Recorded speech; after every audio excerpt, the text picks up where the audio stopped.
Shalom, sahabat Lexio Divina yang dikasihi Tuhan Yesus Kristus. Selamat hari Minggu. Pada hari yang berbahagia ini, kita akan belajar sesuatu yang paling mendasar. Apakah artinya menjadi seorang Kristen? Apakah sebenarnya orang Kristen itu hanya karena ibadahnya, atau karena perhiasan salib, atau dia melakukan doa, atau dia ke gereja, atau bagaimana seandainya dia tidak punya tanda-tanda tampak luar? Apakah masih bisa kita katakan orang ini Kristen? Firman Tuhan pada hari ini kita akan ambil dari Titus pasal yang kedua ayat 11 sampai dengan 14. Karena kasih karunia Allah yang menyelamatkan semua manusia sudah nyata, Ia mendidik kita supaya kita meninggalkan kefasikan dan keinginan-keinginan duniawi, dan supaya kita hidup bijaksana, adil, dan beribadah di dalam dunia sekarang ini. Dengan menantikan penggenapan pengharapan kita yang penuh bahagia dan penyataan kemuliaan Allah yang maha besar dan juru selamat kita, Yesus Kristus, yang telah menyerahkan dirinya bagi kita untuk membebaskan kita dari segala kejahatan dan untuk menguduskan bagi dirinya suatu umat kepunyaannya sendiri yang rajin berbuat baik. Kita berdoa. Bapa di surga, kami mengucap syukur untuk hari yang baik ini. Dan terima kasih, biarlah kiranya kebenaran firman-Mu pada hari ini akan meyakinkan kami kembali akan status kami sebagai orang-orang yang telah diselamatkan oleh karya Kristus Yesus, dan sungguh akan mencerminkan kuasa dan karya keselamatan itu kepada setiap orang. Di dalam nama Tuhan Yesus Kristus kami berdoa. Amin. Ada yang mengatakan being always precedes doing. Semua yang kita lakukan adalah hasil dari siapa kita, dan siapa kita menentukan pilihan tindakan-tindakan kita. Rasul Paulus juga menekankan hal yang sama. Di dalam suratnya kepada Titus, dia mulai dengan menekankan kepada bagaimana orang-orang percaya itu harus berhidup, harus bertindak. Tetapi dia mendasari dengan siapa kita sebelumnya.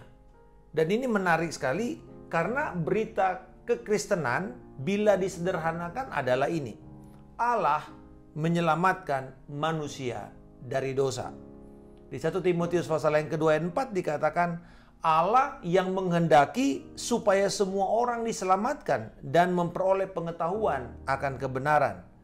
Bahkan Yesus sendiri yang artinya Allah telah menyelamatkan, dikatakan di dalam Matius 1 ayat 21, Ia akan melahirkan anak laki-laki dan engkau akan menamakan dia Yesus, karena dialah yang akan menyelamatkan umatnya dari dosa mereka.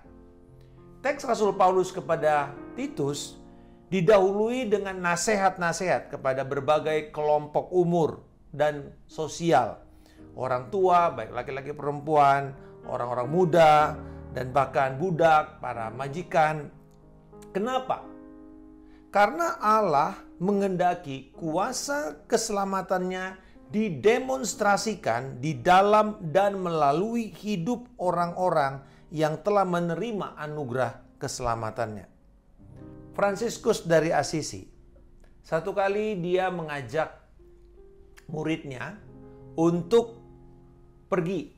Jadi dia mengajak murid-muridnya dan berkata, ayo kita pergi ke desa di bawah, dan kita akan berkhotbah kepada orang-orang yang memerlukan juru selamat. Lalu mereka turunlah ke bawah.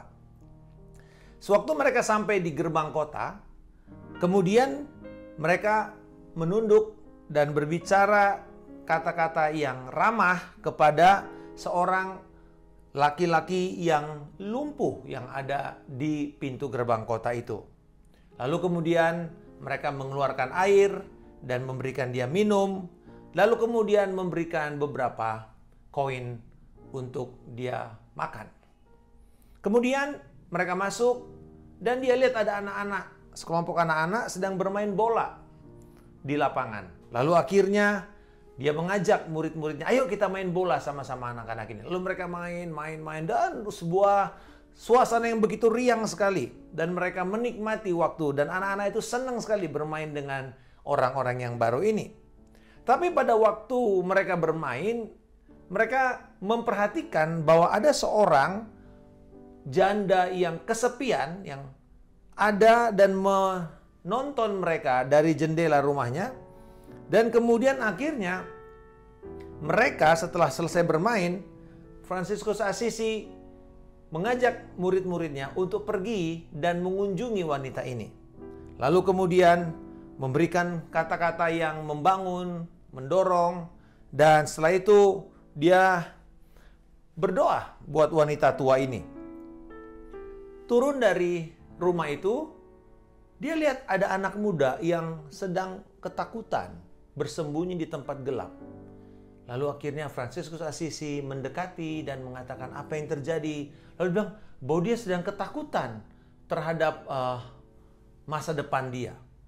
Lalu akhirnya mereka mulai berdoa buat orang ini dan berbicara, bahkan memberikan berita tentang pengampunan, berita tentang kasih karunia, berita tentang rahmat.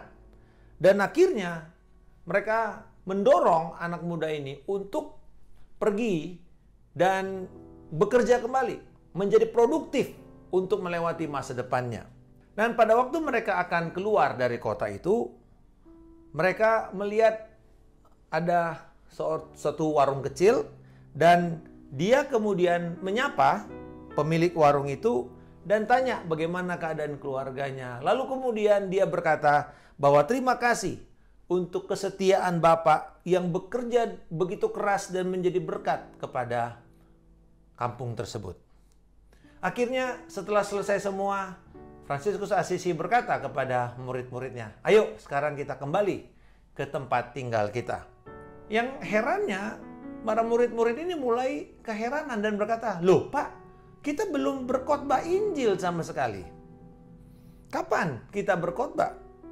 Lalu kemudian seorang murid dari Fransiskus Assisi yang lebih tua berkata, Dek, setiap kali tadi kita melakukan aktivitas kita, tindakan kita, setiap kali kita berbicara, setiap kita melakukan aktivitas kita, bukankah itu sebuah khotbah?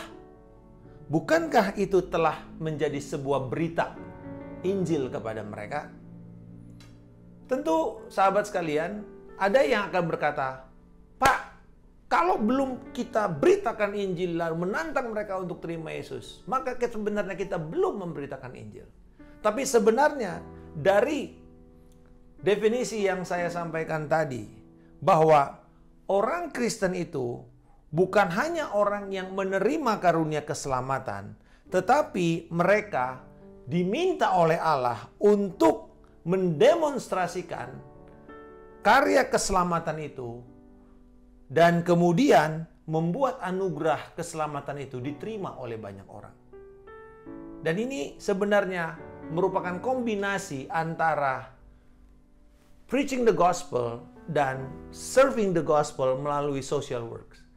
Nah, seringkali kita mendikotomikan, oh ya udah yang penting kita melakukan pekerjaan sosial, diakonia saja, tidak perlu memberitakan Injil. Tetapi yang satu hanya memberitakan Injil, tetapi tidak melakukan apa-apa untuk perbaikan kehidupan orang sekitarnya. Pada hari ini kita melihat apa yang sebenarnya Rasul Paulus katakan. Dia mengkombinasikan dua hal itu. Ini adalah berita Injil. Kalau kita mengatakan dari ayat ini, apa sebenarnya kalau gitu seorang Kristen? Maka seorang Kristen artinya diselamatkan dari hukuman dosa di masa depan. Ayat 11. Lalu kemudian dikuduskan dari dosa di saat sekarang. Ayat yang ke-12. Dan yang ketiga, diselamatkan dari hadirat dosa dan selamanya hidup di dalam kekekalan dan menjadi milik kepunyaan Allah. Di dalam ayat 13 dan 14. Hari ini kita akan melihat Rasul Paulus mengatakan di ayat yang ke-11, yaitu bahwa orang Kristen adalah orang yang diselamatkan dari hukuman dosa yang akan diberikan di masa depan. Penalty of sin in the future. Ayat yang ke-11 dikatakan, karena kasih karunia Allah yang menyelamatkan semua manusia sudah nyata. Kasih karunia di sini bukanlah sebuah tenaga, bukanlah sebuah pemberian begitu saja, tetapi dikatakan kasih karunia yang telah menyelamatkan manusia. Berarti ini satu tindakan yang terjadi di masa lalu, sudah nyata. Dia pakai kata seperti dinyatakan, disingkapkan. Berarti ini sedang mengacu kepada Yesus Kristus yang datang. Bahwa kasih karunia Allah itu adalah inkarnasi Yesus Kristus. Yesus yang datang dari sorga dan menjadi manusia. Lalu kemudian menyatakan pengampunan Allah kepada manusia. Pada waktu dia menanggung semua penghukuman Allah di kayu salib. Dan kemudian memberikan pengampunan. Memberikan karunia hidup kekal. Memberikan rahmat yang tidak layak kita terima. Kasih karunia itu sudah dinyatakan.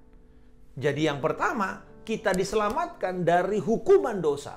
Itulah tahap keselamatan yang terjadi di masa lalu. Kita telah diselamatkan dari hukuman yang akan diterima oleh setiap orang yang ketika dia mati, dia akan berhadapan dengan pengadilan Allah. Dan kita akan dibebaskan dari hal itu. Sehingga kita bukan masuk ke dalam neraka yang kekal, tetapi justru kita bersama-sama dengan Allah. Dan bahkan menjadi mempelai Kristus. Memerintah bersama Kristus. Yang kedua, diselamatkan dari kuasa dosa yang ada saat sekarang ini. Ayat yang ke-12. Ia mendidik kita supaya kita meninggalkan kefasikan dan keinginan-keinginan duniawi. Dan supaya kita hidup bijaksana, adil dan beribadah di dalam dunia sekarang ini. Rasul Paulus memberikan kata yang menarik tentang kasih karunia. Yaitu kasih karunia ini mendidik. Kata mendidik di dalam bahasa Yunani itu ada dua. Satu, paideo, yang satu lagi didasko. Kalau didasko artinya sekumpulan orang yang datang belajar di sebuah ruangan. Duduk dan secara sukarela mendengar instruksi dari seorang guru atau seorang pengajar. Tetapi ketika berbicara mengenai paideo, dia berbicara sebenarnya seperti seorang tua, orang tua dengan anak yang akan melatih anak ini sebuah keterampilan hidup. Contoh, anak itu dilatih makan, anak itu dilatih bagaimana mengikat tali sepatunya, anak itu dilatih bagaimana menjadi jujur, bekerja keras. Dan di sini tentu tidak sekedar anak itu diberikan instruksi, tetapi juga disuruh melakukan. Dan ketika melakukan, misalnya dia melakukan kesalahan, dia harus ditegur. Tetapi ketika dia melakukan dengan benar, kita harus juga menghargai. Dan inilah sebenarnya dasar dari pendidikan anak. Waktu kita membangun, selalu kita akan memberikan kepada dia dorongan. Kita ajar dulu, lalu kemudian kita lihat bagaimana dia melakukannya. Kalau dia melakukan kesalahan, tapi kesalahan berbentuk kekanak-kanakan, misalnya motoriknya belum cukup terkoordinasi sehingga kalau dia menyuap makan dan kemudian belepotan, maka kita tidak tegur, kita menolong dia. Tetapi misalnya dia tidak mau makan, dia main-mainkan makanannya, dia main-mainkan alat makannya dan berantakan semua. Nah, itu bukan kekanak-kanakan, itu adalah pemberontakan. Maka orang tua harus mendisiplinkan anak itu supaya nanti kelak dia tahu bagaimana beretika di meja makan terhadap banyak orang. Nah, ini yang disebut dengan paideo. Jadi kasih karunia Allah, Yesus Kristus mengajarkan kita supaya meninggalkan kefasikan. Kefasikan di sini diterjemahkan sebagai gaya hidup yang membawa penghinaan kepada kehormatan nama Tuhan. Ini hal yang sangat menjijikkan di hadapan Allah. Yesus menginginkan kita, melatih kita untuk meninggalkan segala hal yang tidak menghormati Tuhan. Dan bukan hanya itu saja. Juga dikatakan untuk kita itu meninggalkan keinginan-keinginan duniawi. Keinginan-keinginan duniawi berarti segala keinginan, kerinduan yang ditawarkan oleh si jahat, oleh si iblis. Yang menuntun kepada keinginan dosa, yang menjauhkan kita dari Kristus. Rasul Paulus mengatakan bahwa Yesus menginginkan kita untuk menjauh, menolak dari hal-hal yang tidak memuliakan Tuhan. Tetapi juga Dia mendorong kita bahwa Yesus akan mengajarkan kita supaya kita hidup bijaksana, hidup adil, hidup menjadi penyembah.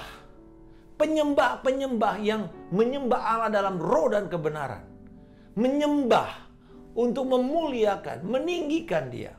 Inilah gaya hidup dari orang yang diselamatkan dari hukuman dosa, lalu kemudian dia dikuduskan, diselamatkan dari keadaan dosa yang sekarang ini. Karena kita masih hidup sekarang ini.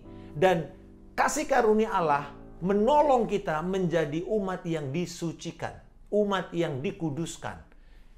Hidup kudus mungkin sekarang ini.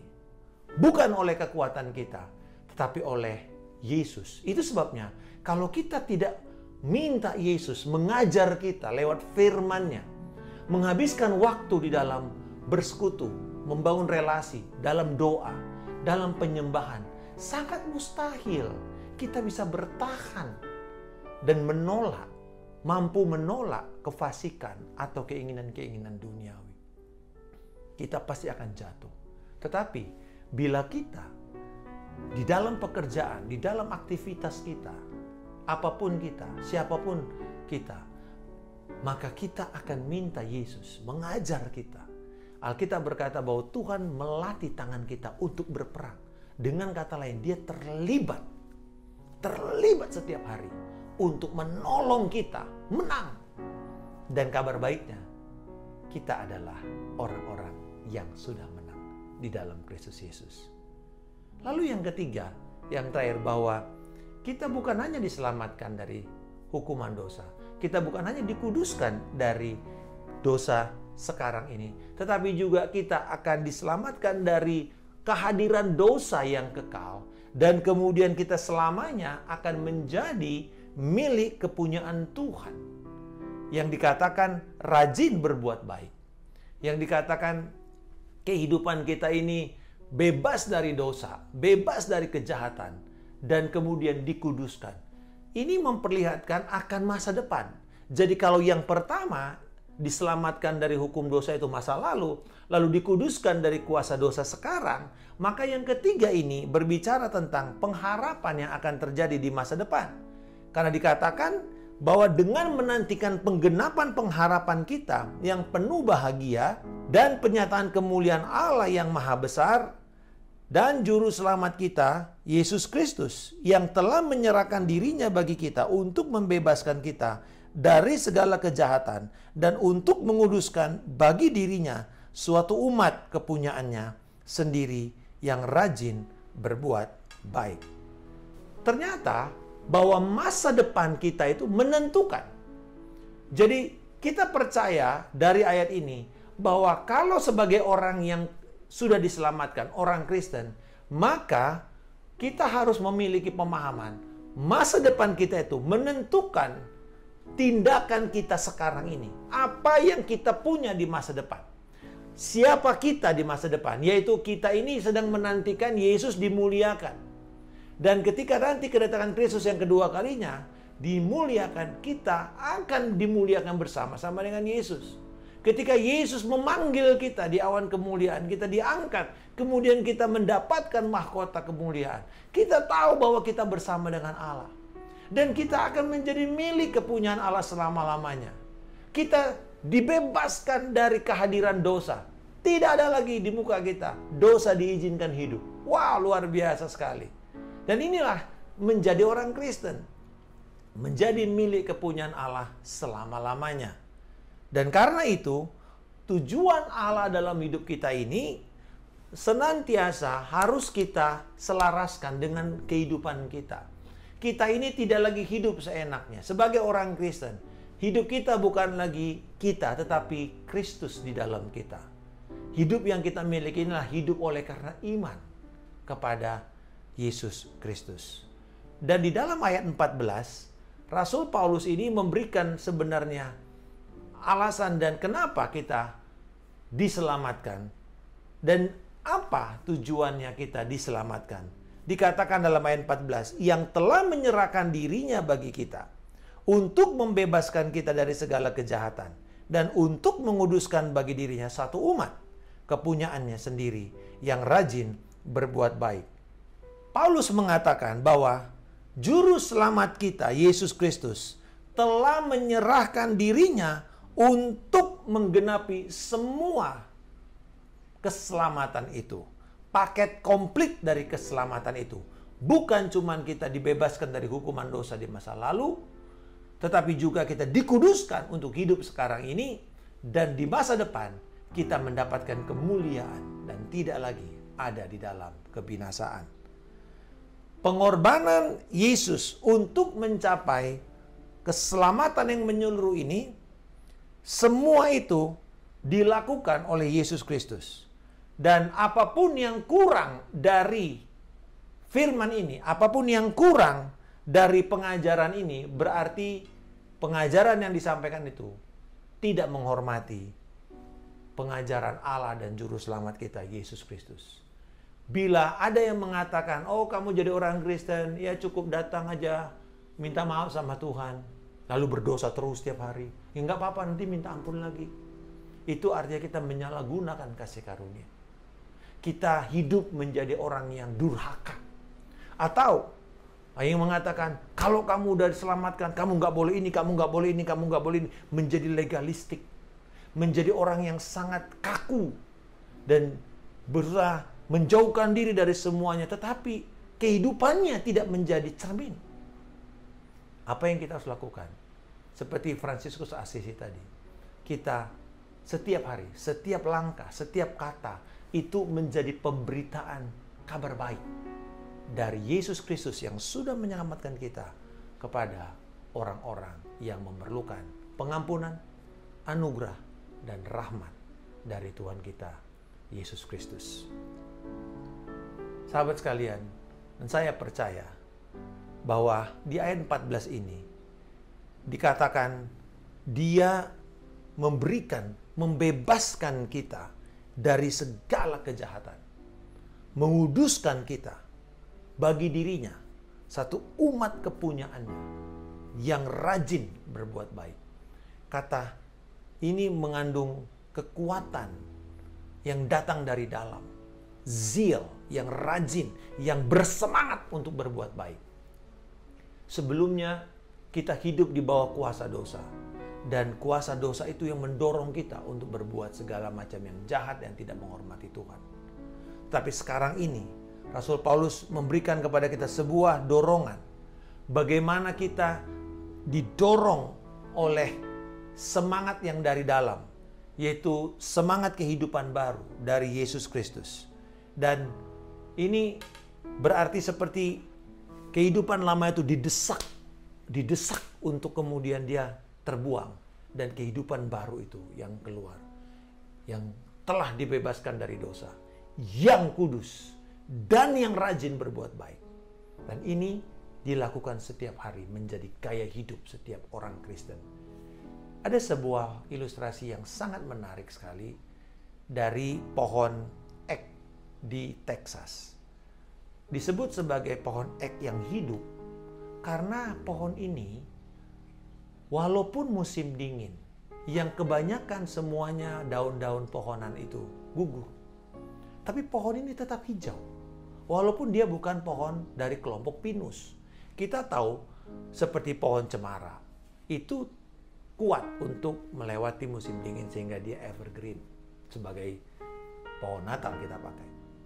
Tetapi ini juga sebenarnya menarik. Karena pohon ini setiap kali dia daun yang sudah layu itu, dia nggak jatuh, tetapi dia didesak oleh tunas yang baru dari daun itu. Sehingga ketika daun ini, yang baru ini mulai muncul, maka yang lama ini mulai melayu dan kemudian dia jatuh. Dan bersama dengan itu kita sudah melihat daun yang hijau ini tumbuh dan mekar. Dengan kata lain, tidak ada sebuah jeda yang membuat dia bilang, oh botak dulu. Enggak, tapi dia tumbuh terus menerus. Hijau terus-menerus. Tetapi hijau ini adalah dengan cara menanggalkan yang lama dan menumbuhkan yang baru. Dan saya percaya inilah kuasa dari anugerah itu. Anugerah yang membawa penembusan kepada kita setiap hari. Proses itu setiap hari kita nikmati, kita jalankan. Dan saya berdoa bahwa kiranya sebagai orang Kristen kita sadar apakah kita sudah menerima pengampunan atas semua dosa-dosa kita. Apakah kita sudah mengalami kelahiran kembali. Lalu apakah kita punya gaya hidup setiap hari yang berusaha meninggalkan dosa. Berusaha untuk hidup menghormati Tuhan setiap hari. Menghargai firman-Nya. Menjalankan firman-Nya. Lalu kemudian menantikan keselamatan Allah itu setiap hari. Ada sebuah ingatan saya. Tiap hari saya katakan begini. Saya ini adalah anak Allah yang telah ditebus dalam Yesus Kristus. Bapa Surgawi adalah Bapa saya. Allah Surgawi adalah Bapa saya. Dan surga adalah tempat kediaman saya yang kekal. Hari ini saya hidup satu hari lebih dekat kepada surga. Ini mendorong saya untuk terus melihat bahwa masa depan saya itu di sana, bukan di sini. Tetapi sekarang ini saya harus hidup memuliakan Tuhan, menjadi penyembah yang ditinggalkan dari segala kejahatan, dikuduskan dan rajin berbuat baik. Dan biarlah ini menjadi berita kabar baik kita kepada semua orang. Bapa di surga, terima kasih untuk kebenaran firman. Kami tahu sekarang, kami jadi orang Kristen bukan karena kekuatan kami, bukan karena keputusan kami, tapi karena pekerjaan anugerah-Mu di dalam Kristus Yesus. Dan Engkau memberikan karunia iman kepada kami untuk percaya dan menerima, merespon berita itu dengan bertobat dan menerima pengampunan dosa. Terima kasih Engkau juga memberikan kami kekuatan untuk hidup dalam pengudusan setiap hari dan sambil menantikan dipermuliakan dan menjadi milik kepunyaan Allah selama-lamanya. Dan biarlah kiranya melalui ini setiap tindakan dan perkataan kami menjadi berita Injil kepada semua orang. Di dalam nama Tuhan Yesus Kristus, kami telah berdoa dan mengucap syukur. Haleluya. Amin. Salam kemenangan. Saya Pendeta Markus Simanjuntak.